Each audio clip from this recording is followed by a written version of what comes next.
Nah, iya dok. Plateau itu apa ya dok ya? Diet plateau adalah keadaan di mana orang yang lagi mempunyai program untuk menurunkan berat badan, dia akan mencapai suatu titik di mana berat badannya menjadi stagnan. Mm-mm. Jadi tidak bisa turun lagi. Seperti Mm-mm. itu. Nah, penyebab dari plateau ini apa? Penyebabnya biasanya karena ketika awal-awal melakukan diet untuk menurunkan berat badan, Mm. itu massa otot, massa air, dan massa lemak akan semakin berkurang. Mm. Makanya awal-awal biasa turun berat badan dengan cukup cepat.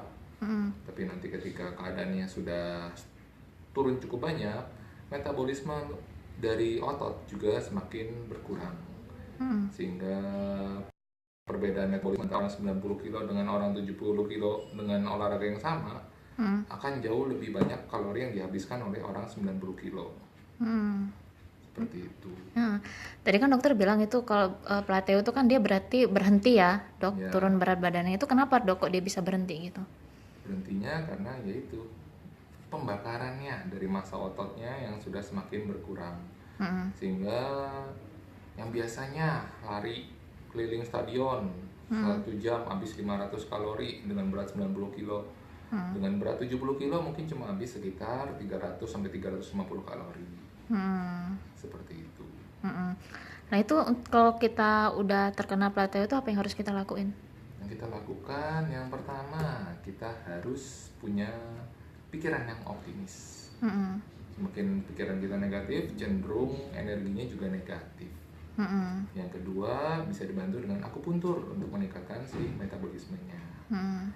Yang ketiga, bisa juga dengan variasi olahraga. Variasi, jadi yang biasanya lari keliling stadion cuma lurus, sekali-sekali kita yang mendaki gunung. Atau kalau kita menggunakan treadmill, kita yang biasanya datar, kita pakai mode yang naik, jadi agak nanjak lebih berat. Mm. Bisa juga kita variasikan, kita kurangi dulu yang biasa 1 jam jadi setengah jam, nanti naik lagi 1 jam sampai 1,5 jam. Mm. Itu dari olahraga. Terus juga dari makanan, tetap makanan harus kita jaga, jangan sampai kita terlalu terlena dengan keadaan akhirnya kalori yang kita intake, yang kita makan itu banyak. Mm.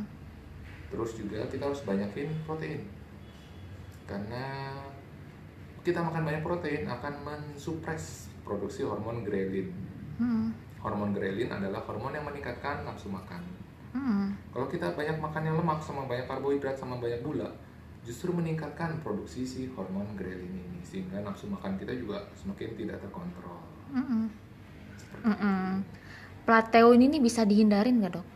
Plateau ini susah untuk dihindari. Biasanya orang akan mengalami, Mm. orang yang sedang dalam program penurunan berat badan akan mengalami itu. Nah, dengan tips-tips yang tadi Bila kasih, semoga kita bisa melewati si plateau itu. Tapi begitu kita lewat plateau itu, bukan berarti kita nggak akan menemukan plateau yang lain lagi. Mm. Seperti itu. Itu tuh semua orang yang memiliki berat badan yang tinggi tuh dia bisa ya kena plateau itu ya? Bisa. Mm. Karena orang punya base metabolismenya sendiri. Seperti orang misalnya beratnya 50 kilo itu rata-rata dengan kegiatan sehari-hari akan menghabiskan sekitar 2000 kalori. Mm. Jadi ya intinya sih kalau kita mau diet Mm. dengan berat badan 50 mau nurunin, makanlah kurang dari 2000 kalori. Mm. Kecuali kita bantu dengan olahraga, kita boleh tetap 2000 kalori. Dari olahraga itu yang akan membantu mengurangi berat badannya. Oke dok, kasih.